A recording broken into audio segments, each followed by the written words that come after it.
మనకి హెల్త్ బాగలేనప్పుడు ఎప్పుడైనా గమనిస్తే ఫస్ట్ సిమ్టమ్ చాలా వాటిలో ఏం కనిపిస్తుంది?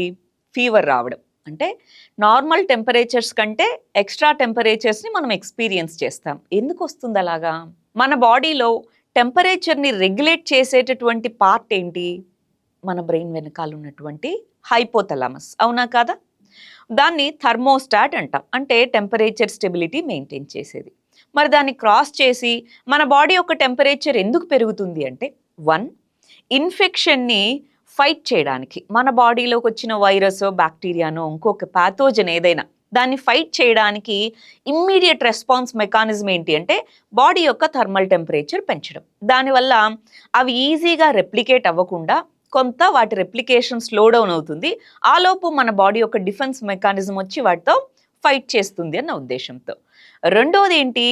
ఈ విధమైనటువంటి థర్మల్ స్టెబిలిటీ మన ఇమ్యూన్ సిస్టమ్‌కి ఒక సిగ్నల్ లాగా పనిచేస్తుంది.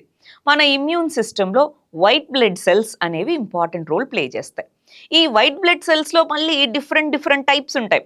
వాటన్నిటికి ఒక సిగ్నల్ అన్నమాట. ఇదిగో బాడీ టెంపరేచర్ పెరిగింది, ఒక పాథోజన్ బయట నుంచి వచ్చింది, నువ్వు వెళ్ళి ఫైట్ చేయి అని చెప్పే ఒక సిగ్నల్ ఈ ఫీవర్. అందుకే మైల్డ్ ఫీవర్స్ అనేవి మనకి ఏదైనా హెల్త్ బాలేనప్పుడు ఓకే. బట్ మరీ హై టెంపరేచర్స్ వచ్చినప్పుడు ఖచ్చితంగా మనం మెడికేషన్ తీసుకుంటూ ఉంటాం. ఇప్పుడు అర్థమైందా ఎందుకు ఫీవర్ వస్తుందో?